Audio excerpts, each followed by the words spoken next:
پوچھا کون ہے؟ فضل نے جواب دیا امیر المومنین تشریف لائے ہیں۔ فضیل نے اندر ہی سے فرمایا یہاں امیر المومنین کا کیا کام؟ ان سے کہو تشریف لے جائیں اور میرے مشاغل میں مخل نہ ہوں۔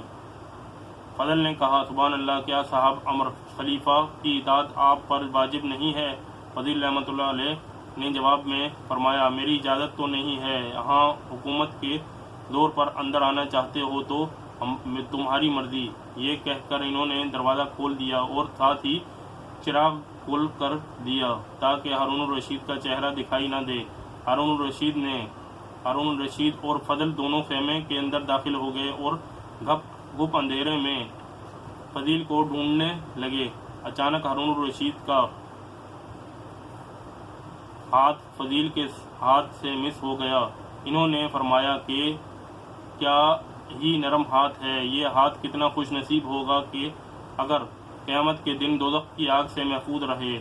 ہارون الرشید نے کہا اللہ آپ پر رحمت کرے، ہمیں کوئی نصیحت فرمائیے۔ فضیل بن عیاض رحمۃ اللہ علیہ تیرے باپ عباس رضی اللہ تعالیٰ عنہ رسول کریم اکرم صلی اللہ علیہ وسلم کے چچا تھے۔ انہوں نے ایک دفعہ حضور اکرم صلی اللہ علیہ وسلم سے درخواست کی کہ یا رسول اللہ مجھے کسی علاقے کی حکومت عطا فرمائیے۔ حضور نے کہا اے عباس، میں نے تمہیں تمہارے نفس پر امیر بنایا، ایسا نفس جو اطاعت حق میں مشغول رہے، اس حکومت سے جس کی ذمہ داریوں کا کوئی اس حکومت سے بہتر ہے جس کی ذمہ داریوں کا کوئی شمار نہیں۔ حکومت قیامت کے دن شرمندگی کا باعث ہوگی۔ ہارون الرشید کچھ اور ارشاد فرمائیے۔ فضیل بن عیاض امیر المومنین عمر بن عبدالعزیز رحمۃ اللہ علیہ جب مسند خلافت پر بیٹھے تو انہوں نے رجا بن حیات رحمۃ اللہ علیہ، سالم بن عبداللہ اور محمد بن کعب القرظی کو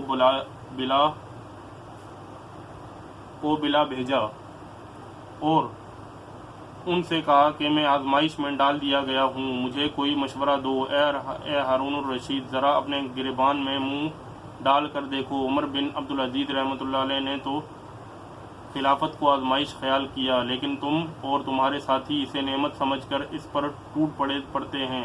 اب سنو کہ عمر بن عبدالعزیز کو سالم بن عبداللہ نے کیا جواب دیا۔ انہوں نے فرمایا اگر آپ چاہتے ہیں کہ قیامت کے دن عذاب الہی سے محفوظ رہیں تو مسلمانوں میں جو بڑی عمر کا ہے اس کو اپنے باپ کی طرح، اور جو آپ کی عمر کا ہے اس کو اپنے بھائی کی طرح، اور جو لڑکا ہے اس کو اپنے فرزند کی طرح سمجھیے۔ اسی طرح غیر عورتوں کو اپنی ماؤں کی طرح اور بہنوں کی طرح سمجھیے۔ رجات بن حیات رحمۃ اللہ علیہ نے کہا اگر آپ قیامت کے دن حق تعالیٰ کے سامنے شرمسار ہونا نہیں چاہتے تو مسلمانوں کے لیے وہی پسند کیجیے جو آپ اپنے لیے کرتے ہیں، اور جس چیز کو اپنے لیے برا سمجھتے ہیں اسے مسلمانوں کے لیے برا سمجھیے، پھر جب چاہے بے خوف و خطر اپنی جان خالق حقیقی کے سپرد کر دیجیے۔ اے ہارون الرشید، اے خلیفۃ المسلمین، میں بھی تمہیں اسی دن کا خوف دلاتا ہوں جب بڑے بڑے مضبوط قدم ڈگمگا جائیں گے۔ اللہ تم پر رحم کرے، کیا تمہارے ساتھی عمر بن عبدالعزیز کے ساتھیوں کی طرح ہیں جو تم کو ان جیسا مشورہ دیتے ہیں؟ حضرت فضیل کے ارشاد سن کر ہارون الرشید پر رخت طاری ہو گئی اور وہ اس قدر رویا کہ غشی طاری ہو گئی۔ جب ہوش آیا تو کہا کچھ مزید فرمائیے۔ فضل بن عیاض رحمۃ اللہ علیہ اے ہارون الرشید، میں تیرے اس حسین و جمیل چہرے سے ڈرتا ہوں کہ کہیں تو دوزخ کی آگ میں جھلس نہ جائے۔ یاد رکھ کہ قیامت کے دن حق تعالیٰ تجھ سے ایک ایک مسلمان کی نسبت سوال کرے گا کہ تو نے اس سے انصاف کیا یا نہیں، یہاں تک کہ اگر کوئی بڑھیا کسی رات بھوکی سوئی ہوگی تو قیامت کے روز وہ بھی تیرا دامن پکڑے گی اور تجھ سے جھگڑا کرے گی۔ بس اس چہرے کو آگ سے بچا سکتا ہے تو بچا، اور زندگی کی دلیل اور نہار اسی طرح گزار کہ تیرے دل میں اپنی رویت کے بارے میں کوئی کھوٹ اور کینہ نہ ہو، کیونکہ رسول اکرم صلی اللہ علیہ وسلم نے فرمایا ہے کہ جس حاکم نے اس حالت میں صبح کی کہ اس کے دل میں اپنی رعایا کے خلاف کینہ بھرا ہوا ہے، وہ جنت کی بو بھی نہیں سونگھنے پائے گا۔ ہارون الرشید یہ سن کر زار و زار رونے لگا، یہاں تک کہ اسے اپنی سدھ بدھ سے نہ رہی۔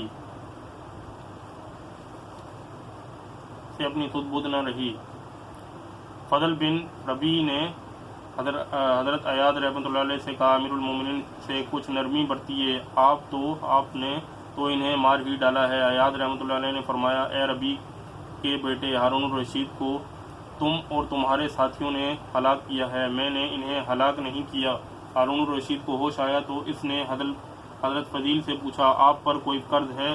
فرمایا، خدا کا قرض ہے جس کا وہ مجھ سے محاسبہ کرے گا، پس ہلاکت ہے میرے لیے جب مجھ سے بات پرس ہوگی اور میری کوئی دلیل کام نہ آئے گی۔ ہارون الرشید نے کہا، میں لوگوں کا قرض پوچھتا ہوں۔ فرمایا، میرے رب نے مجھے اس کا حکم نہیں دیا ہے، بلکہ یہ حکم دیا ہے کہ میں اس کے وعدے کو سچا جانوں اور اس کی اطاعت کروں۔ حق تعالیٰ کا ارشاد ہے کہ میں نے جنوں اور انسانوں کو عبادت کے سوا کسی اور غرض کے لیے پیدا نہیں کیا۔ مجھے نہ تو ان سے رزق حاصل کرنے کی خواہش ہے اور نہ میں یہ چاہتا ہوں کہ وہ مجھے کھلائیں۔ بے شک اللہ ہی رازق اور زبردست قوت والا ہے۔ ہارون الرشید، یہ 1000 دینار کی تھیلی ہے، میری والدہ کی میراث ہے اور خالص طیب ہے، اس کو قبول فرمائیے۔ فضیل رحمۃ اللہ علیہ، افسوس میری تمام نصیحتیں رائے گاں گئیں اور تم نے ان کو دل میں جگہ نہ دی۔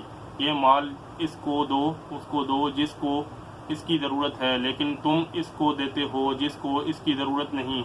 یہ مجھ پر ظلم نہیں تو کیا ہے؟ میں تجھے نجات دلانا چاہتا ہوں اور تو مجھے ہلاکت میں ڈالنا چاہتا ہے۔ فضل بن ربیع کہتا ہے کہ پھر حضرت فضیل رحمۃ اللہ علیہ خاموش ہو گئے اور ہم دونوں سلام کر کے ان کی قیام گاہ سے باہر آ گئے۔ راستے میں امیر المومنین نے مجھ سے مخاطب ہو کر کہا، دیکھا مردان حق ایسے ہوتے ہیں، آئندہ جب میں تم سے کہوں کہ کسی مرد خدا کے پاس لے چلو تو تم اس قسم کے فضیل بن ایاز جیسے مرد کے پاس لے جایا کرو۔ حاصل اس واقعے سے ہمیں یہ سبق حاصل ہوتا ہے کہ ہم کبھی دنیا کی طلب میں نہ لگیں بلکہ اپنی آخرت کی فکر کو ملحوظ رکھیں اور خود کبھی کوئی امارت اور وزارت حاصل کرنے کی کوشش نہ کریں۔ البتہ اگر مسلمانوں کے مشوروں سے کوئی عہدہ سونپ دیا جائے تو حضرت فضیل بن ایاز رحمۃ اللہ علیہ کی ان نصیحتوں کو اپنے سامنے رکھیں۔ اللہ تعالی ہم سب کو عمل کرنے کی توفیق عطا فرمائے، آمین یا رب العالمین۔ دوستوں، امید کرتا ہوں آپ کو میری یہ کاوش پسند آئی ہوگی۔ اگر آپ کو میری یہ ویڈیو پسند آئی ہے تو میرے اس چینل کو سبسکرائب کریں، ویڈیو کو لائک کریں اور بیل آئیکن کو پریس کریں تاکہ آپ کو میری آنے والی ویڈیوز کا نوٹیفیکیشن فری آف کاسٹ بر وقت ملتا رہے، اور اپنے دوستوں کے ساتھ، اپنی تمام بہنوں کے ساتھ اس ویڈیو کو زیادہ سے زیادہ شیئر کریں۔ اسی کے ساتھ اللہ حافظ۔